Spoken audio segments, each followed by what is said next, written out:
I'm here on Reddit today because of a very unexpected situation I'm facing. Years ago, my high school girlfriend, Gigi at the time, and I got pregnant unexpectedly. We had always been careful, but I guess sometimes life has its own plans. When Gigi discovered she was pregnant, she went ballistic as she had always dreamed of pursuing her career as a model and argued that getting pregnant meant giving up on all those dreams. Throughout college, she had been working various part-time gigs and going for auditions, so I knew how much her career meant to her. I empathized deeply with her aspirations and assured her that I would support whatever choice she made. It was important to me that she knew I was there for her, no matter what. Unfortunately, we found out that her pregnancy was too far along to consider termination. This news was devastating for Gigi, as it felt like all her dreams were slipping away and it put her in a very difficult position. In the midst of this, our families reacted very differently to the news. My parents immediately stepped forward, offering to take responsibility and support us in any way they could. They were ready to help us through this new phase in life and ensure the best for the baby. However, Gigi and her mother had a completely different perspective. They were vehement about giving the baby up for adoption after birth. Gigi's mom believed that this was the best way to ensure that Gigi could continue pursuing her dreams guilt-free without the burden of motherhood hanging over her head. My parents and I were firmly against this idea. I assured Gigi and her mother repeatedly that I would take full responsibility for the child, promising that Gigi wouldn't have to do anything for our baby if she chose not to. I tried to convince them that we could find a way to make it work without giving up the baby. Despite my assurances, they kept insisting that giving up the baby and cutting all contact was the right choice. Gigi was particularly adamant about this because she feared that if she gave the baby to me, there might be a chance I would try to involve her in the baby's life later on. She wanted to avoid that potential drama entirely, ensuring a clean break so she could move forward without any ties or guilt. I spent days begging and reassuring Gigi that after she gave up her parental rights, I would never contact her again about the baby. I promised her that she could go on to live her life without ever having to think about the child, completely guilt-free. Eventually, both she and her mom were convinced, and that is exactly what happened. After Gigi gave birth to our baby girl, Diana, she recovered and resumed her life. My parents and I took on the full responsibility of caring for Diana. Initially, balancing my studies with caring for a newborn was challenging, but I've never regretted my decision. Seeing my daughter grow and thrive brought me immense joy and a sense of purpose. Throughout the rest of my college years, Gigi avoided me completely. She never once inquired about our daughter, and I stayed true to my promise, never bothering her about it. My focus was entirely on raising Diana and building a stable life for us. Diana meant everything to me, and it's hard to put into words just how deep my love was for her. They say there's a special bond between fathers and their daughters, and from the moment I first saw her in hospital, I knew that was true. It was an overwhelming feeling when I held her in my arms, like my entire universe suddenly centered around her. She brought an indescribable purpose into my life. I can't even count the number of times my classmates would tease me about becoming a dad too soon. They would say I was missing out on life and that I should be out having fun, not changing diapers and worrying about a baby. Despite their comments, I never paid any heed to them because they didn't understand the bond I had with Diana or how fulfilling it was to watch her grow and learn. Sure, my college experience was vastly different from theirs, but looking back, I wouldn't have traded it for anything. Every milestone Diana reached, every smile and every little moment we shared made all my sacrifices worth it. I worked tirelessly to graduate from college with good grades while juggling a part-time job to support my daughter.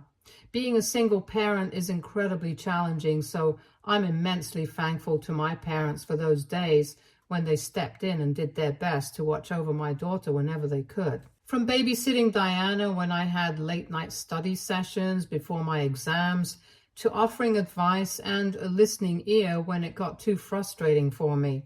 Their unwavering love and support helped me navigate the toughest times. My parents' selflessness and dedication allowed me to focus on my studies and provided for my child without feeling too overwhelmed.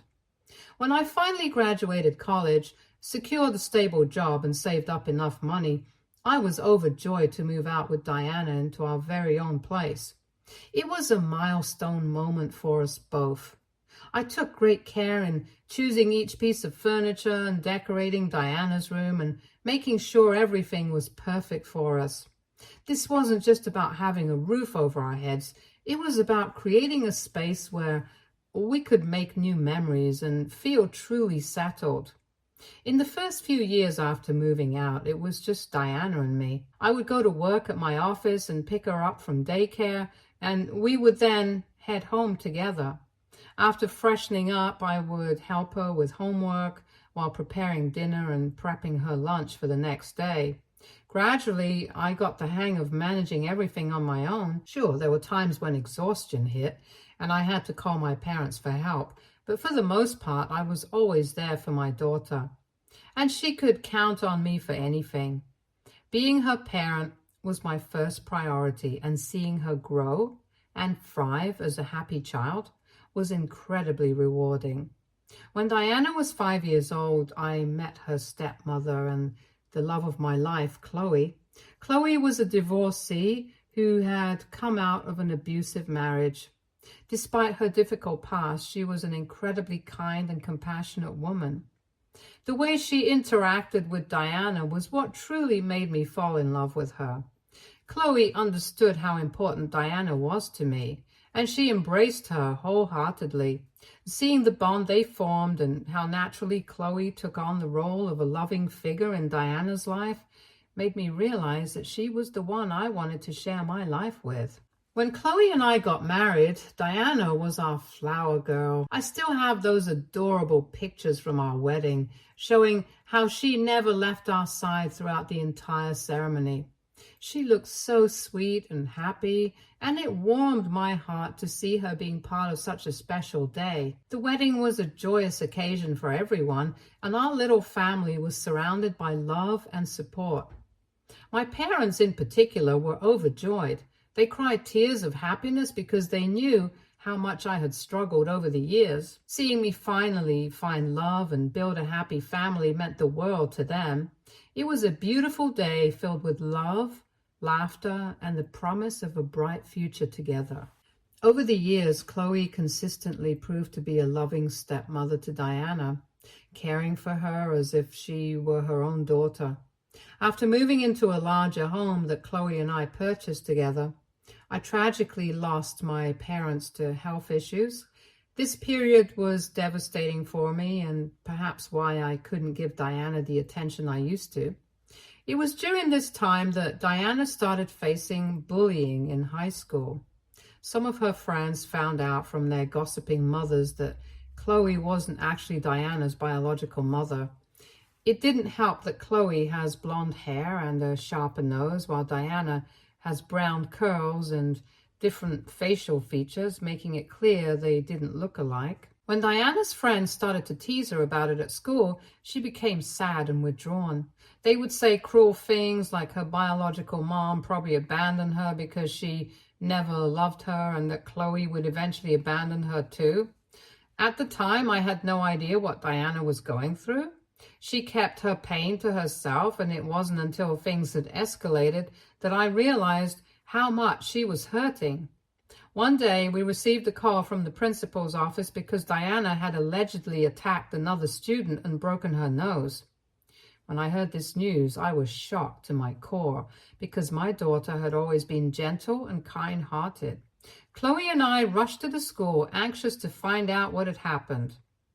In the principal's office, we learned that Diana had been relentlessly teased by this other girl for a long time. Finally pushed to her limit, Diana had taken matters into her own hands and thrown a stone at her tormentor in a fit of anger and frustration.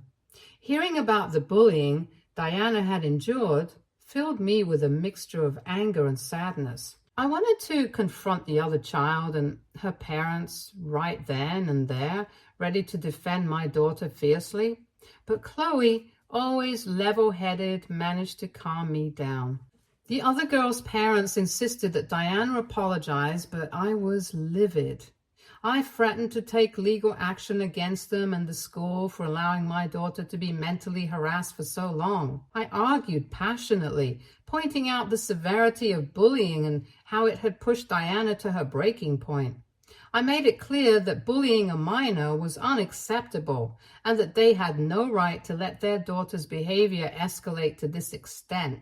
My strong reaction seemed to intimidate them and they backed down, deciding not to pursue the matter further. I never scolded Diana for what she did because deep down, I understood the pain and torment she had endured for months before finally standing up for herself. It was a heartbreaking situation, but I was proud of Diana for finding the courage to defend herself, even though it came at such a drastic cost. After that incident, I knew it was time to have a candid conversation with Diana about her biological mother, Gigi. Until then, Diana had some vague awareness why Gigi was not part of our lives, but I had never fully disclosed the details to her. I sat down with Diana and explained openly about how Gigi and I had become parents at a very young age and why Gigi made the decision she did to leave us. I reassured Diana that Gigi's choice had nothing to do with her. I explained that sometimes adults are not equipped to take care of children, and that was the case with Gigi. I also made sure to highlight how fortunate Diana was to have Chloe in her life. I told her that Chloe loved her deeply and cared for her as her own child, willing to do anything for her well-being. I wanted Diana to understand that family isn't just about biology, but about love, care, and the people who are there for us unconditionally.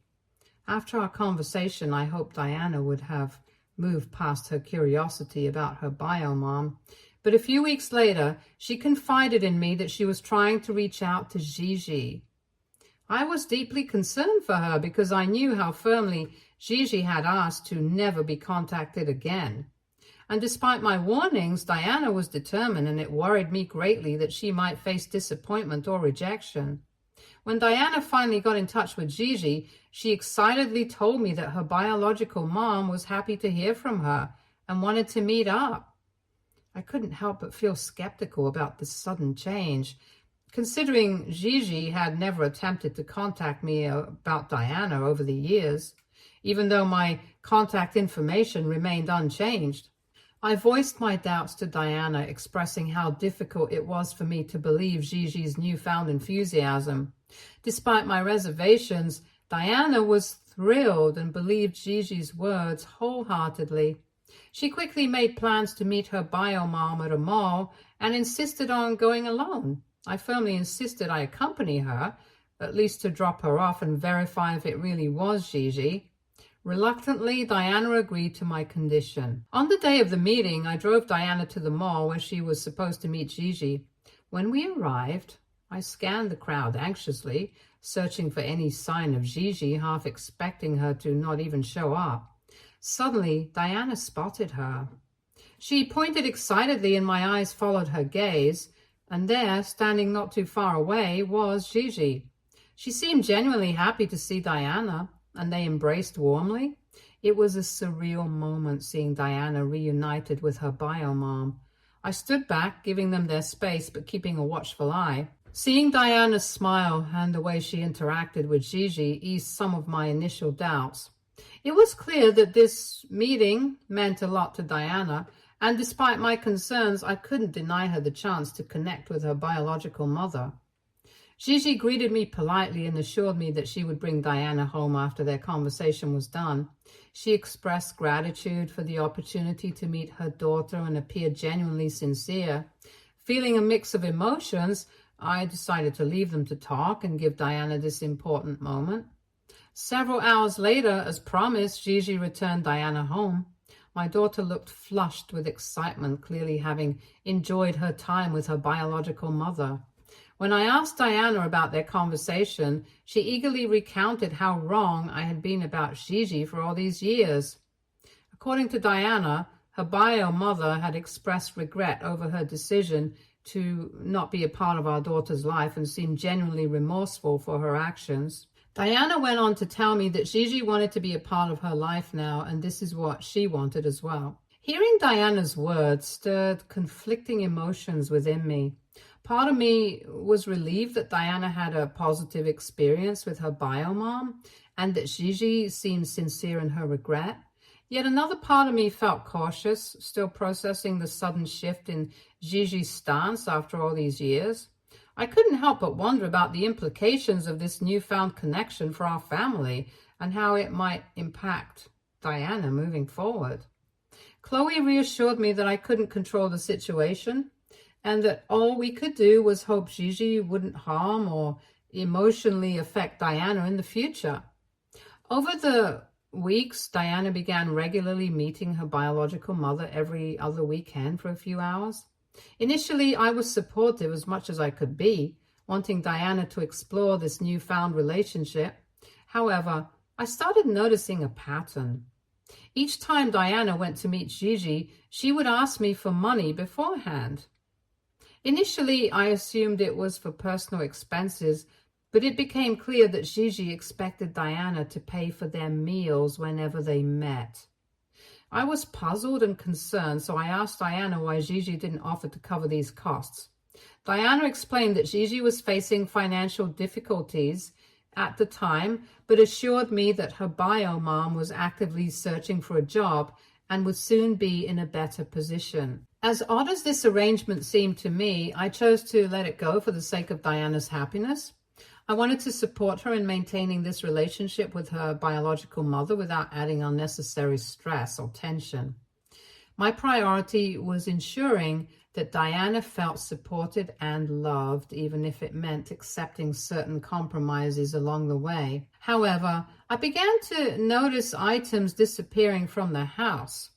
It started with seemingly minor things, such as Chloe's cherished ancestral cups and saucers, which were wedding gifts from her grandmother.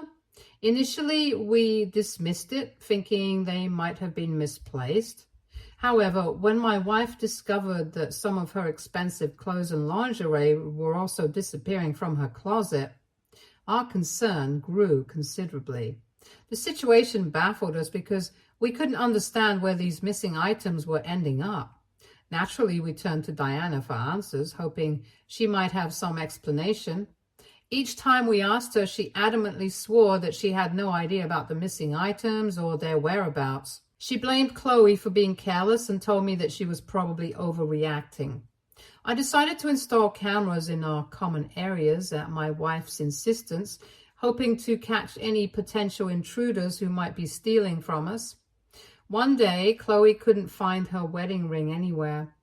Normally, she would leave it on our bedside table before heading to the gym for her workout. I followed the same routine with my ring because they were both valuable and we wanted to keep them safe from any potential damage in the gym. When Chloe returned home, she couldn't locate her ring despite searching everywhere. She was visibly upset and anxious by the time I got home. We decided to review the footage from our security cameras together to see if they could provide any clues. As we watched the recorded footage, what we saw shocked us and left us questioning everything we thought we knew. It turned out that whenever we were not at home, Diana would roam around the house and take things that didn't belong to her. As we watched the footage from our security cameras, we witnessed Diana entering our bedroom and emerging with something in her hand, a clear image of my wife's wedding ring. When I confronted Diana about the theft, she initially denied any involvement. However, I calmly showed her the incriminating footage. Her expression turned pale as she realized she had been caught red-handed. Sensing her distress, I asked her gently to explain herself. I wanted to understand why she had resorted to stealing from us. Chloe asked her if she had stolen her clothes and lingerie as well, and this is when Diana burst out crying. She finally confessed that she had been stealing from Chloe for months as a form of revenge. She told us that she had grown to resent the fact that Chloe and I were married. Diana expressed that she wanted me to leave Chloe and to consider reconciling with her biological mother, Gigi, because according to my daughter, Gigi still harbored feelings for me and regretted our breakup. I was pissed hearing my daughter's words. I tried to remain calm but firm as I explained to her that she was being very delusional. I assured her that my love and commitment to Chloe were firm and that her relationship with her bio mother was separate from my marriage. I emphasized that I couldn't undo the past and that her expectations for me to leave Chloe were unrealistic and unfair to me. However, Diana's emotions boiled over when I did not agree to her. She erupted in anger, shouting accusations that I was the one who had abandoned Gigi all those years ago, and asserted that Chloe could never replace her biological mother. She argued that for her sake, I should at least try to be in a relationship with her bio mother, since she has always dreamed of having a family where her bio parents were married to each other. Her outburst shook me deeply. I expressed my frustration, telling her how exhausting it was to hear these childish demands after everything I had sacrificed for her over the years. I reminded Diana of all the love and care Chloe had shown her over the years. I pointed out the sacrifices Chloe had made, the support she had given, and how she had embraced Diana as her own daughter. I told her that she was being ungrateful and unfair by expecting me to leave my wife for Gigi. This is when the situation with my daughter took a disturbing turn, when instead of understanding my firm stance, she made a shocking threat. Diana threatened me that she would falsely accuse Chloe of sexual assault and grooming if I didn't leave her immediately. I was stunned and deeply troubled by her words, unsure of where such ideas could have come from. Diana went on to tell me that she had watched enough documentaries to know that this could potentially put Chloe in jail for life, and I would lose my wife forever.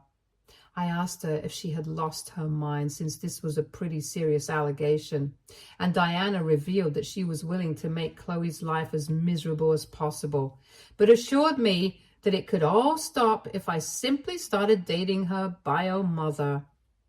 I stared at my daughter, and for the first time I felt disgust and fear towards her. She was behaving like a deranged person.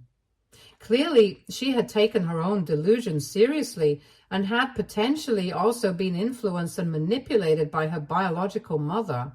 I couldn't believe how low my daughter was willing to go to make her twisted dreams of getting me and her bio mother together come true. When my wife, Chloe, learned about Diana's willingness to make false accusations, she immediately informed me that she could no longer live under the same roof as my daughter. She was concerned that Diana might not be in the right state of mind and that her false threats could irreparably damage our life permanently for no valid reason. I understood her reaction and felt compelled to teach Diana a profound lesson about accountability and responsibility, since she would never learn if I went soft on her after the way she had just threatened us. This is why I informed Diana that since she trusted her bio mother so much, and she was anyways going to be 18 soon, I wanted her to move out immediately and live with Gigi. I assured her that I would continue to support her financially until she turned 18, but I could no longer allow her to live with us. I told her that she needed to fund her own college education or seek assistance from her beloved bio mom. Diana had no idea until then that Chloe had set up a trust fund for her, so she would have never needed to take out a loan for her education. However, given the circumstances, I didn't want my ungrateful daughter to get a penny out of it, so we had decided to not give her any access to it whatsoever. Diana did try to protest and fight back against my decision. She even resorted to making more vile threats about ruining my life and career, but I didn't listen to her. I called Gigi and asked her to come pick up our daughter. That shameless woman had no remorse on her face when I confronted her about why she had put these disgusting ideas into our daughter's head, since this is not how my daughter ever behaved before. Gigi simply shrugged her shoulders, telling me that it was Diana's dream to see us both together and that it was never too late for us to give it a try. I cringed hearing her words and simply refused to interact with her any further after that. I handed Diana some money and watched my daughter drive away with her bio mother after packing up her things. Diana never contacted me after that day, even though I continued to send her money every week. When my daughter graduated from high school, I learned that she had been accepted into a reputable university with a partial scholarship. She needed help covering the remaining fund, and it wasn't long before Gigi contacted me. She told me that I needed to step up and pay the money required since she didn't want Diana to take out a student loan.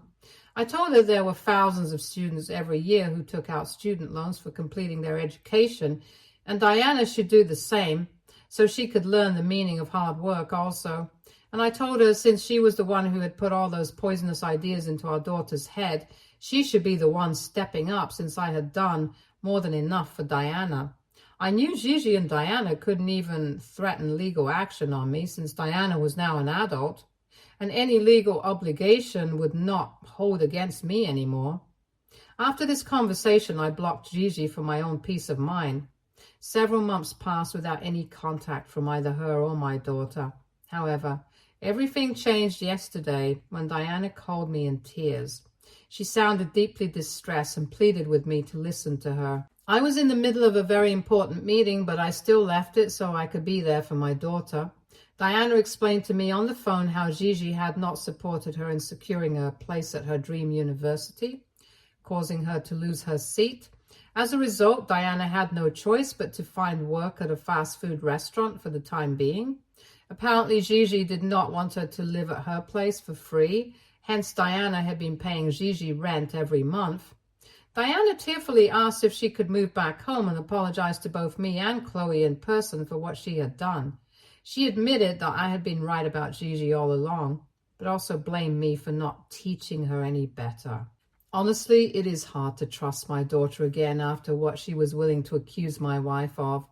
The thought of her making such false allegations again on Chloe looms large in my mind even today.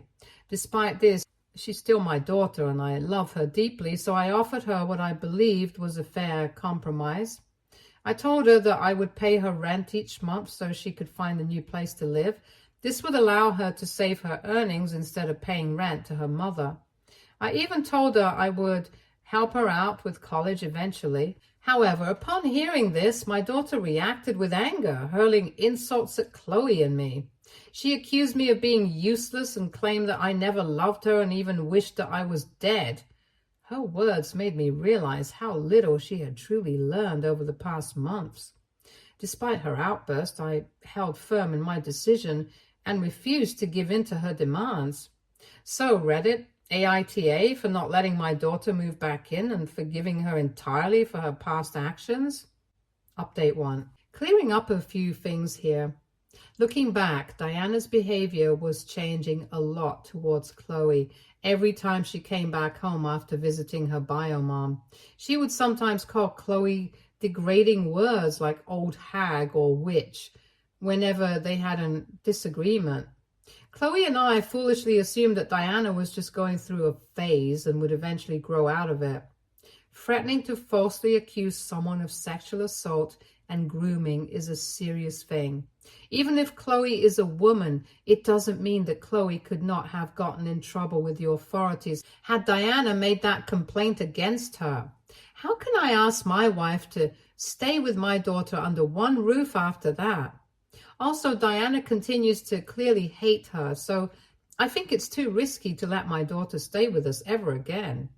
I did not refuse to pay my daughter's college fees out of spite. I felt it was also an important lesson for her to see just how less her mother was willing to sacrifice for her. Also, if tomorrow your child can threaten you with such vile things and you choose to turn a blind eye to them, you are just teaching them that they can get away with anything. God knows what they can do in the future if they're not taught a lesson. Also, all Gigi needed to do was help Diana take out a student loan and be her co-signer. But she clearly chose not to do that. I have talked to Diana and she has finally agreed to let me pay for her rent. She's looking at new places currently. I took some of your advice and I will be sending the rent check directly to the landlord of the house so Gigi won't be able to steal the money from Diana. Also, I plan on having a conversation with Diana regarding her going back to college.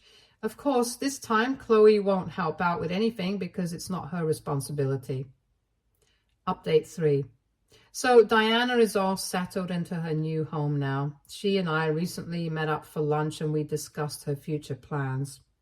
She apologized to me profusely for everything that happened between us and understood why Chloe no longer wants to have a relationship with her. I've assured Diana that I'll support her in starting college next year if she wants to. So she has agreed on working hard this year and saving as much money as possible.